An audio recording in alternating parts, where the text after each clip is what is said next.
to the loan.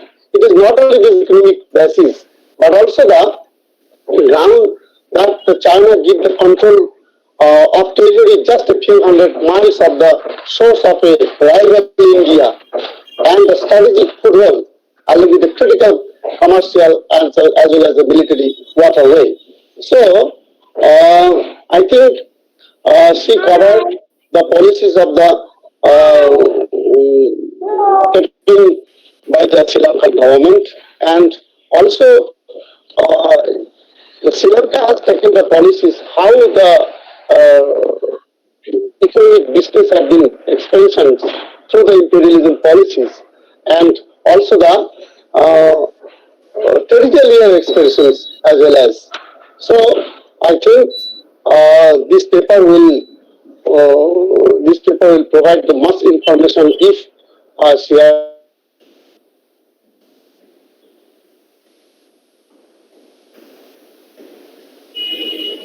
I think, thank you. The next one. One thing is that we shall invite the questions if any participants are interested to ask her any question regarding this depth of China. Otherwise, later on we shall conclude the interaction session after the complete the last one. Uh,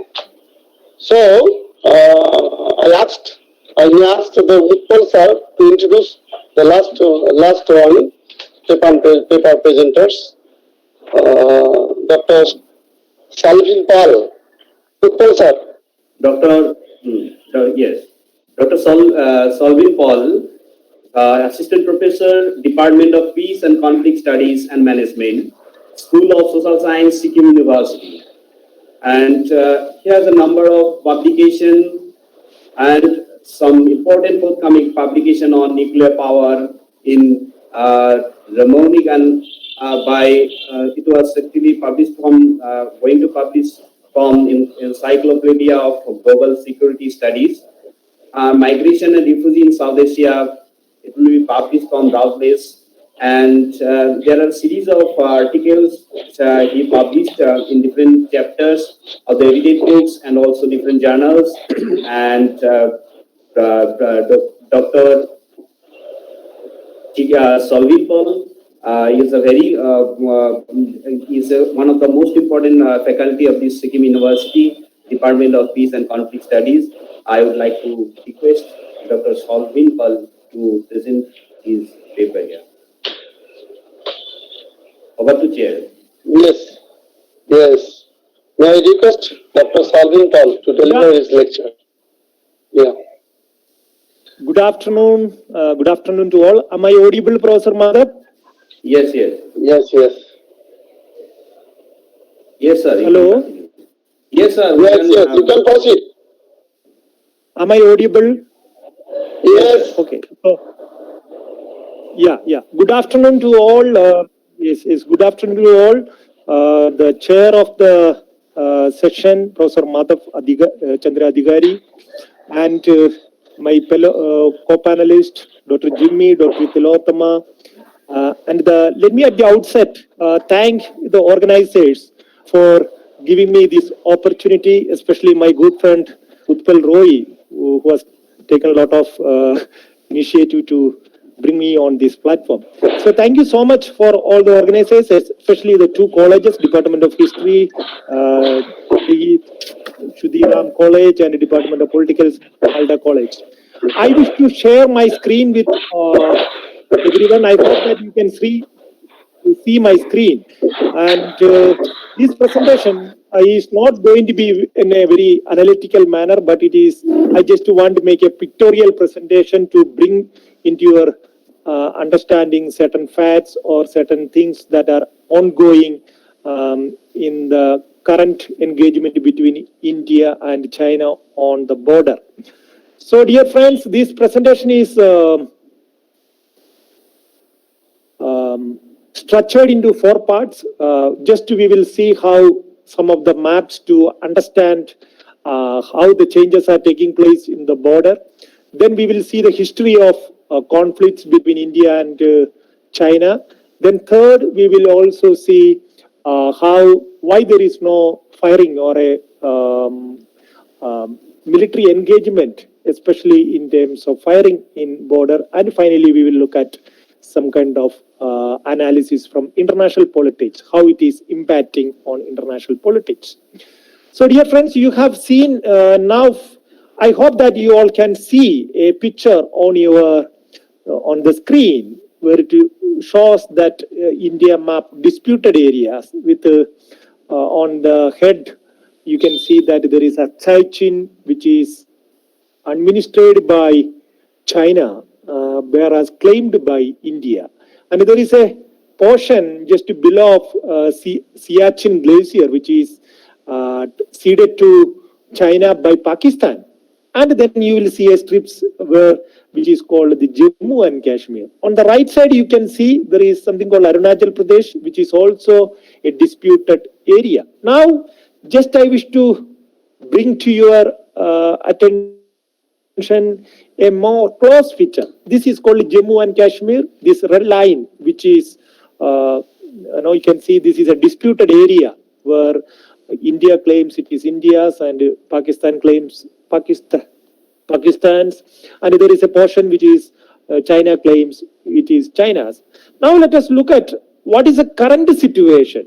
The current situation according to Indian perspective. For example, you will see a very different picture that there is a portion called Ladakh and there is a portion called Jammu and Kashmir.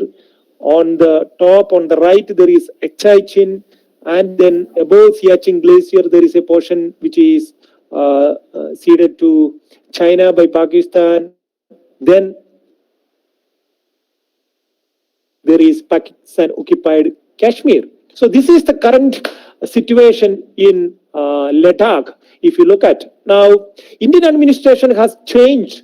India has changed its administrative nature in Jammu and Kashmir. You will see now both Jammu and Kashmir and Ladakh is union territories, and we have repealed Article 370, which had given autonomy to Jammu and Kashmir in terms of having their own constitution and things, etc. So now let us look at the complexity of Ladakh. If you look at the complexity of Ladakh, I already told that there is a portion which is taken over by China in 1962 war. That portion is called Chin. You understand? Which India claims that it is India's, but China occupies it. And you will also see that China since 1956 trying to make some kind of infrastructures in linking Tibet and Xinjiang. That is also started in 1956, and they have such a kind of infrastructure making is happening. I also explained that there is a portion that is ceded to China by Pakistan in 1963. But what is more important is that this entire stretch of border in the Himalayan, it is not that easy to map according to both countries'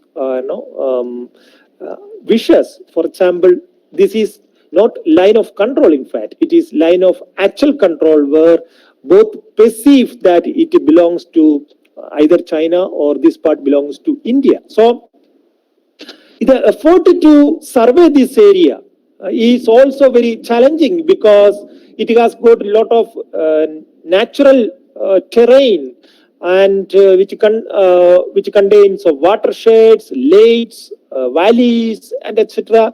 So exact division between these two countries on the line of control is very difficult, but we believe or we perceive that there is this portion is belongs to India and the other portion is belongs to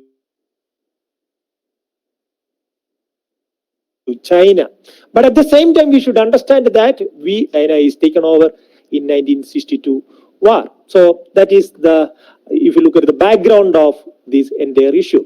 Now, Indo-China conflicts is not a new thing, especially at the border. We have a 1962 war, which is still occupied or control the psyche of India. India has, or Indians or India has not come out of this paranoid of 1962 and still is occupying the mind of Indians, and we consider Chinese as very unreliable, or we have a lot of suspicions and mutual untrust that is between because of the 1962. And there are conflicts in Nathula conflict 1967, Chola conflict in 1967, and but this Nathula conflict, which we need to understand a little bit in terms of the context. Why it is? Because Nathula in 1967 was not officially Indian border. It was a protectorate of, because Sikkim became part of India in 1975, and in 1950 there is an agreement between India and Sikkim to make Sikkim as a protectorate of India. But Sikkim became India's state officially. India's state in 1975 as a 22nd state. So you will see that recent past there are a lot of tensions that are reported in the newspapers at 3 points, especially at Chola Pass, Nathula Pass, and Doklam. And the Doklam crisis is a very well-known crisis which everybody knows.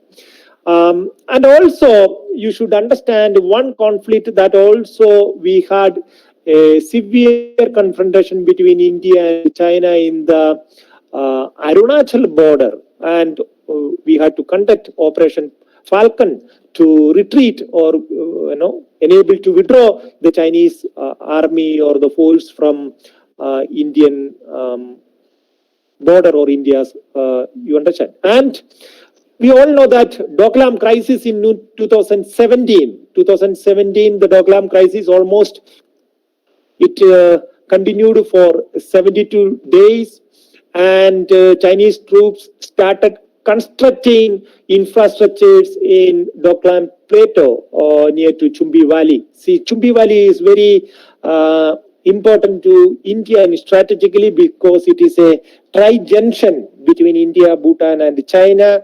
And if you look at an aerial distance, it is very strategic location, because from our chicken neck it is only less than 25 kilometers. And China, if they want do any kind of misadventure in Northeast India, they can do. But Chumbi Valley also, we should understand that Bhutan is again a protectorate of India. We do not have much direct confrontation between India and China, but India's responsibility to protect China as Bhutan as a protectorate, which has been brought the issue called Doklam. And now let us now come to this Ladakh crisis that is going on since March or February onwards. That now, for the students' sake, let me tell you one thing. There is a difference between line of control and line of actual control. Line of actual control also is very poorly demarcated. From the legal sense, line of control is the de jure, officially declared and accepted by both countries. Whereas line of actual control is not approved by both countries, but perceived or maintained their forces and occupations, etc. So I already told you that this Ladakh region is full of rivers, lakes, snow caps, and valleys, etc. So it is not that easy for both armies to patrol regularly, because especially during the winter season, this whole area is filled with a lot of snows and fogs, etc. So it is not that easy. But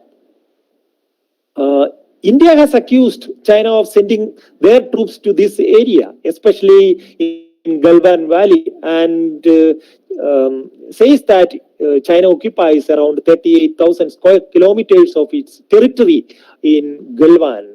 And this boundary disputes is going on. It's not only the current crisis, but it is a dispute that is going on for the last since 1962, we can say. So, but there is a change now that is happening at the both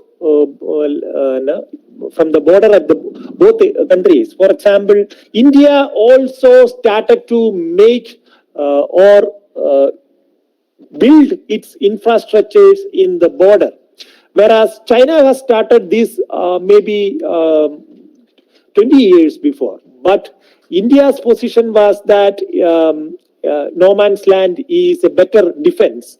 Whereas today, India has come to a understanding that better mobility and infrastructures are necessary in the border. So this also has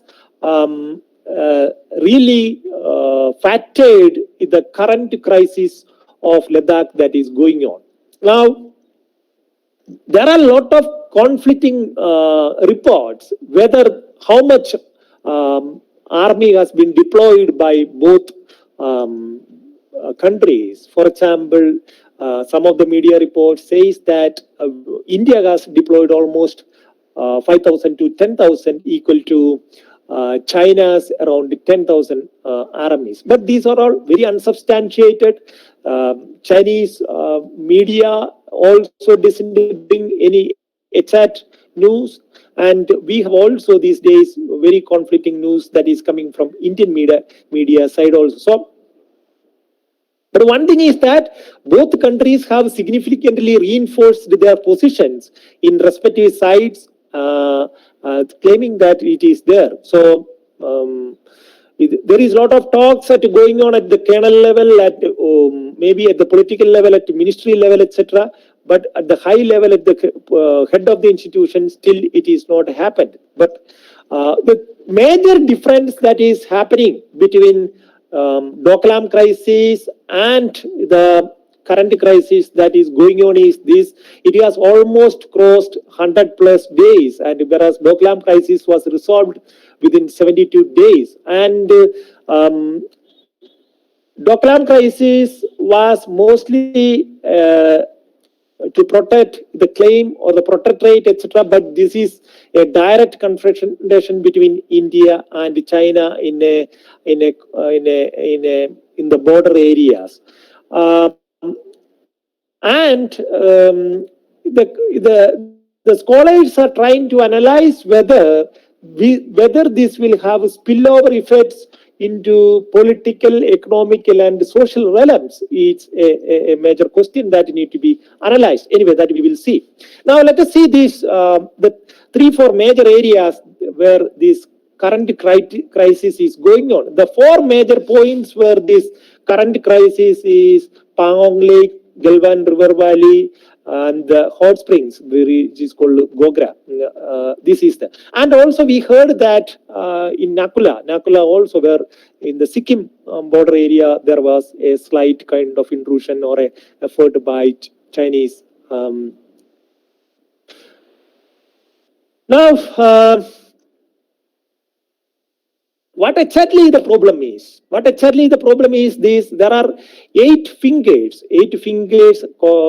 Colloquially, we call it as fingers, and these fingers are traditionally, India say that 8th finger was occupied by Indian forces, whereas